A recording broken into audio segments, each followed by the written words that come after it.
warahmatullahi wabarakatuh. Hari ini pelajarannya tentang matematika. Temanya tentang penjumlahan dan pengurangan bilangan bulat.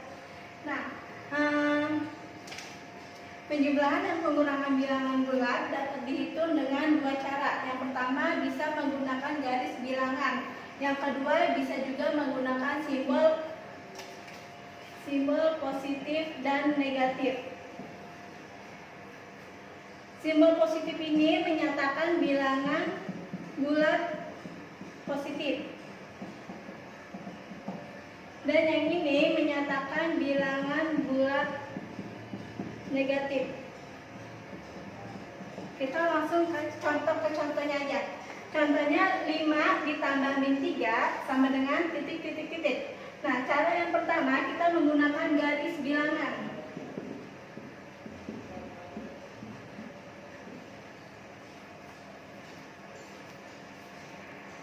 Yang pertama kita menggunakan garis bilangan. Nah, garis bilangan kemarin sudah saya kasih tahu.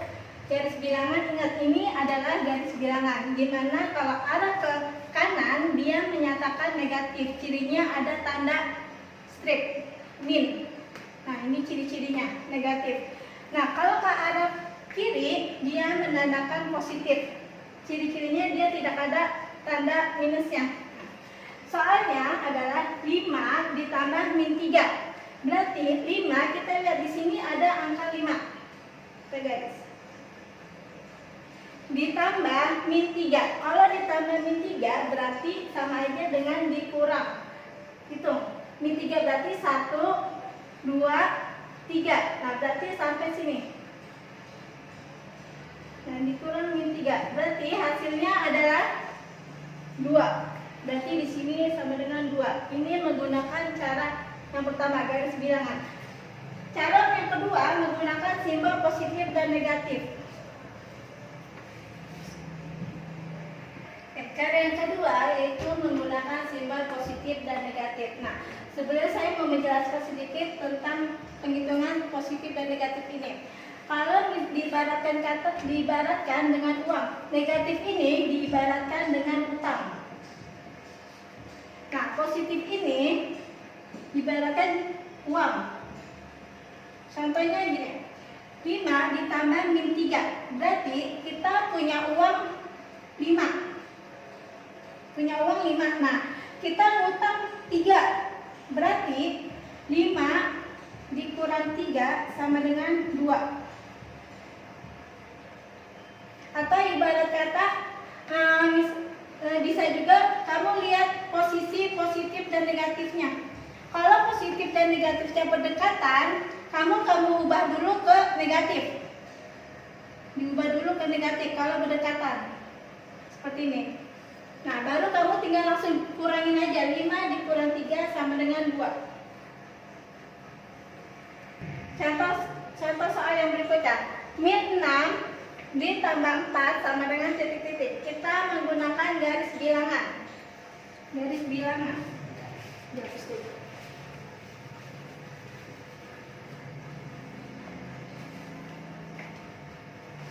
Min 6, kamu lihat di garis bilangan min 6 mana nih arahnya? Arahnya dia ke kanan. Berarti min 6 adanya di posisinya di sini. Berarti min 6 ditambah 4. Min 6 ditambah 4. Berarti kamu hitung 1, 2, 3, 4. Berarti posisinya dia hasilnya adalah min 2. Nah, ini menggunakan garis bilangan.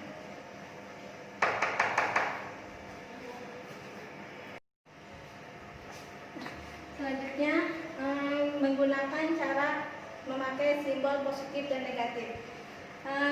Sekali lagi saya ingatkan, kalau misalnya negatif itu diibaratkan dengan utang, positif diibaratkan dengan uang.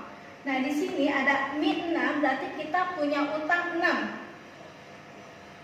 Kita punya utang 6, terus mau bayar 4. Berarti utang kita 6, kita mau bayar 4, berarti 6 di sini min. Ingat ya, min dengan positif dia hasilnya min. Utang kita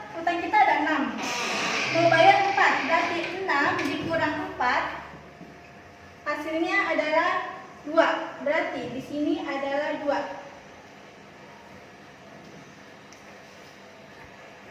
Nah, kalau misalnya positif ditambah positif, hasilnya adalah positif. Negatif ditambah negatif, hasilnya adalah negatif. Kecuali jika positif ditambah negatif atau kebalikannya, negatif ditambah positif, itu bisa negatif, bisa positif. Tergantung angkanya besar atau kecil. Contohnya gini. Jika di sini negatif sama positif, berarti hasilnya dia bisa ini. Di sini ada min 6 ditambah 4. Di sini angkanya 6 sama 4 itu angkanya besar atau kecil? Besaran di depan besar atau kecil? Nah, kalau di depannya besar, berarti langsung aja 6 dikurang 4 sama dengan 2. Di sini hasilnya minus. Kecuali min 4 ditambah 6, dia hasilnya positif atau negatif? Dia hasilnya bakal positif. Kenapa? Karena yang tadi sini tergantung dari angka besar atau kecilnya yang di depan dan belakang.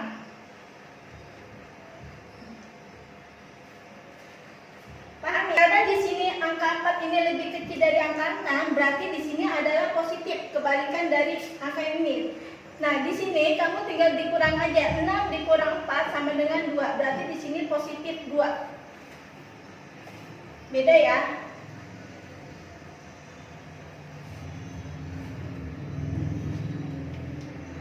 Itu tadi penjelasan tentang penjumlahan pengurangan bilangan bulat.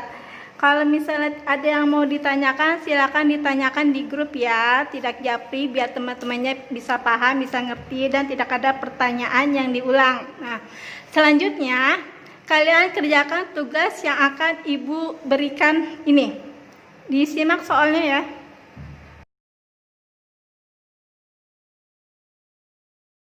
Menemukan ide pokok dan informasi dari teks. Apa sih yang dimaksud dengan ide pokok? Bagaimana sih cara kita untuk menemukan ide pokok itu dalam suatu bacaan? Yuk kita bahas satu-satu ya yang dimaksud. Nah, di sini informasi dari teks dapat kita peroleh dengan membaca. Setiap bacaan memiliki ide pokok yang biasanya terdapat dalam kalimat paling umum.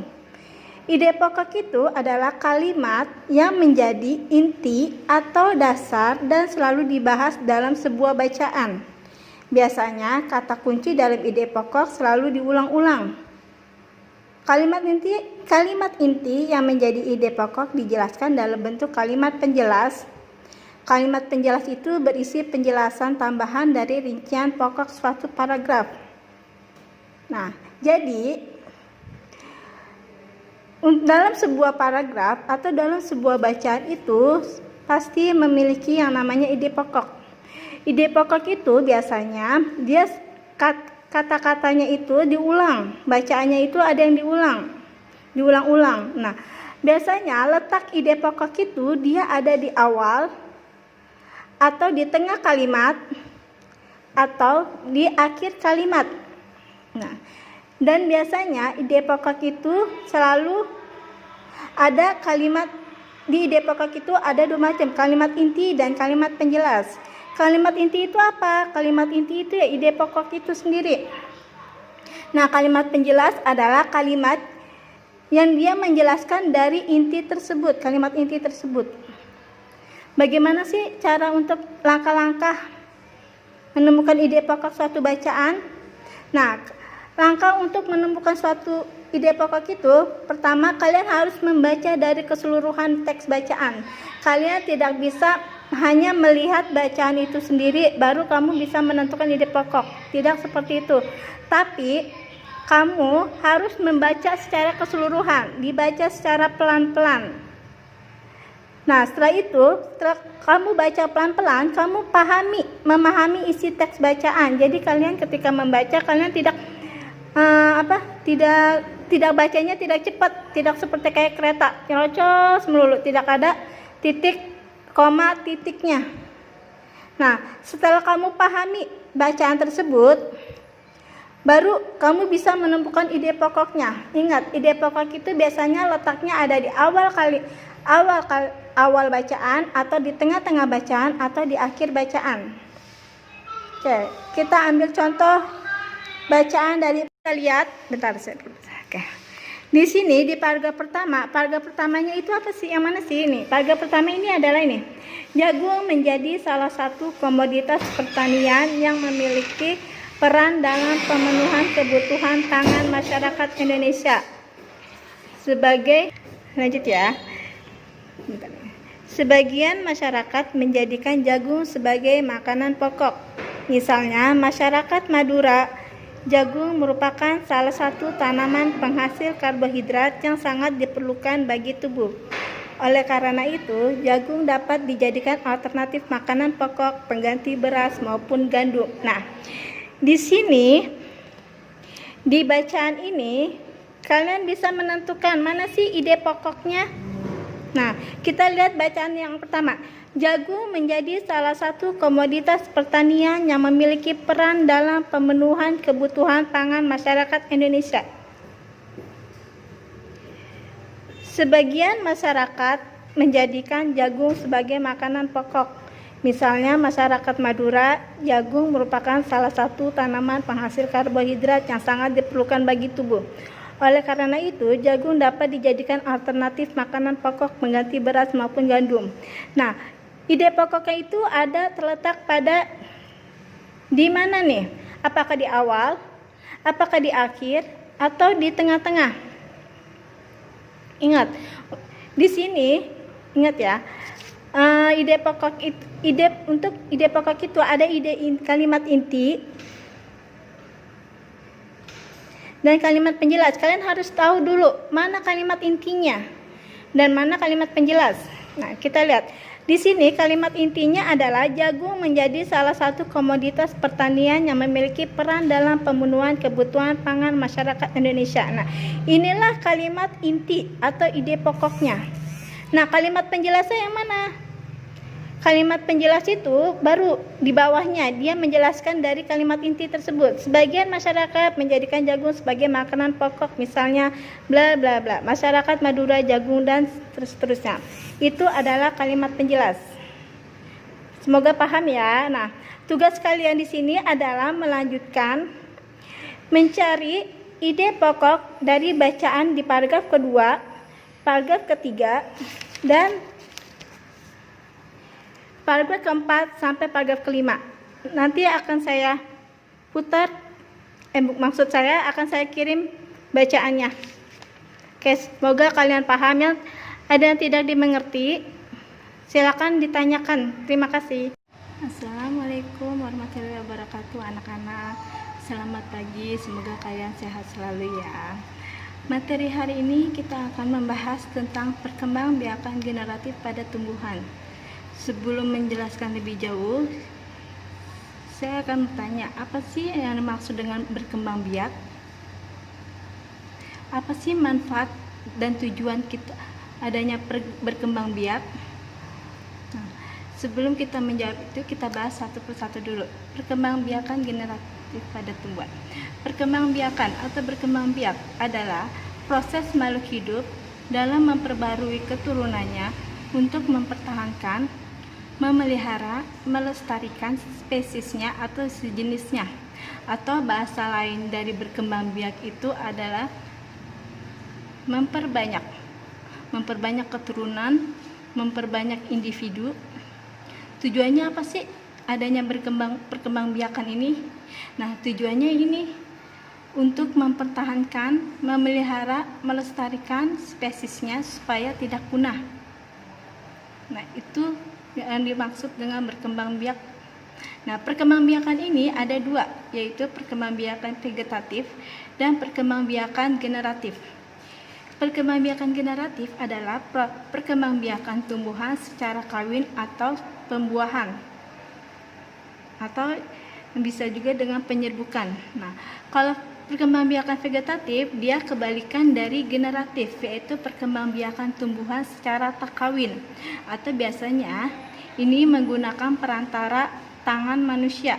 Perkembangbiakan vegetatif. Nah, Untuk saat ini kita akan membahas perkembangbiakan secara generatif. Yang sudah saya jelaskan tadi sebelumnya di awal, perkembangbiakan generatif itu adalah proses perkembangbiakan makhluk hidup. Dalam hal ini kita akan membahas tentang tumbuhan yang terjadi melalui perkawinan atau penyerbukan. Penyerbukan itu adalah jatuhnya serbuk sari ke kepala putik. Itu yang dinamakan penyerbukan,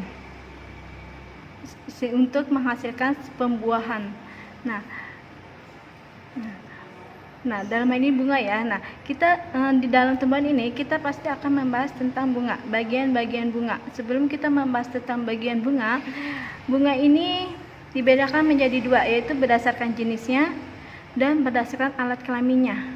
Berdasarkan jenisnya juga dibagi menjadi dua. Yang pertama adalah bunga lengkap dan bunga tidak lengkap.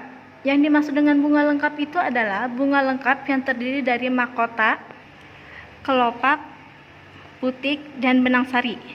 Bunga tidak lengkap itu adalah bunga yang salah satu bunganya itu tidak ada mahkota, atau tidak ada kelopak, atau tidak ada putik, atau tidak ada benang sari. Itu bunga tidak lengkap.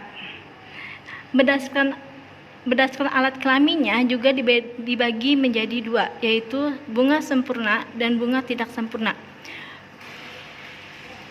Yang dimaksud dengan bunga sempurna adalah bunga yang memiliki benang sari dan kepala putik. Sedangkan kebalikan dari bunga tidak sempurna adalah bunga yang tidak memiliki salah satu dari itu. Misalnya hanya ada kepala putiknya aja, atau hanya ada benang sarinya saja. Itu bunga tidak sempurna. Selanjutnya, bagian-bagian bunga. Yang pertama ini adalah tangkai bunga.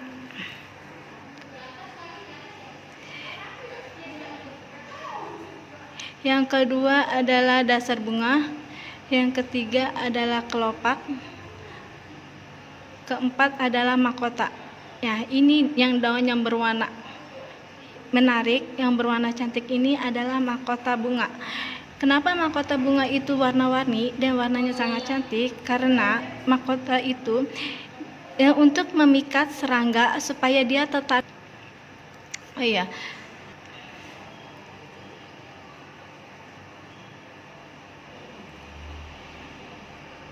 Nah,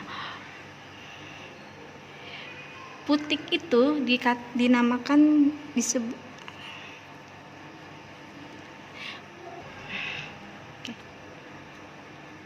Selanjutnya adalah penyerbukan. Penyerbukan ini dibagi menjadi dua, berdasarkan asal serbuk sarinya dan berdasarkan perantara yang menyebabkan penyerbukannya. Berdasarkan asal serbuk sarinya itu juga dibagi empat, yaitu penyerbukan sendiri, penyerbukan tetangga, penyerbukan silang, dan penyerbukan bastar.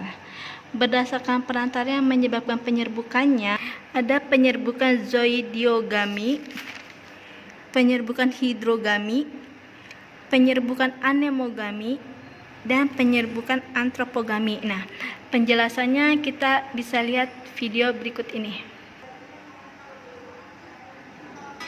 Macam-macam penyerbukan.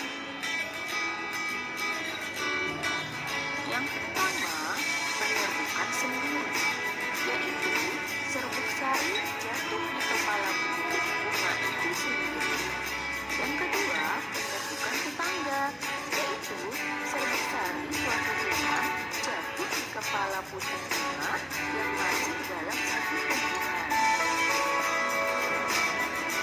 Selanjutnya, yang ketiga, penyerbukan silang, yaitu serbuk sari suatu bunga jatuh di kepala putik bunga pada tangan berbeda tetapi masih satu jenis. Yang keempat, penyerbukan bastar, yaitu serbuk sari suatu bunga jatuh di kepala putik bunga yang berasal dari tumbuhan yang berbeda varietas. Penyerbukan berdasarkan perantara.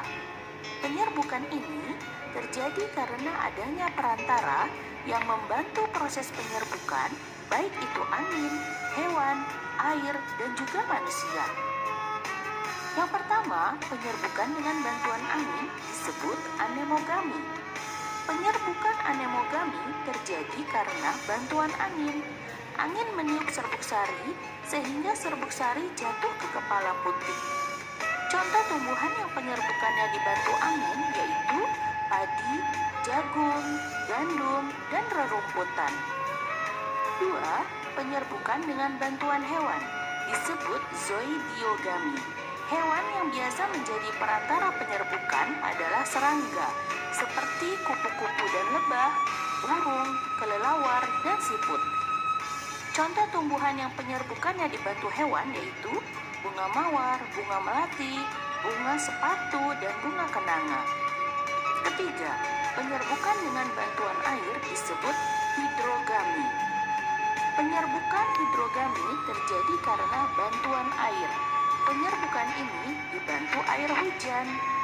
Contoh tumbuhan yang melakukan penyerbukan dengan bantuan air yaitu ganggang dan hidrilla. Keempat, penyerbukan oleh manusia disebut antropogami. Ada tumbuhan tertentu yang proses penyerbukannya tidak dapat dibantu angin, hewan, atau air. Penyerbukan pada tumbuhan-tumbuhan ini dapat terjadi dengan bantuan manusia. Contoh penyerbukan yang dibantu oleh manusia yaitu penyerbukan pada vanili, salak, buah naga, melon, labu botol, dan semangka. 4. Penyerbukan oleh manusia. Nah, itulah tadi penjelasan tentang perkembangbiakan generatif pada tumbuhan. Apabila ada yang belum paham, bisa kalian tanyakan melalui grup WA ya.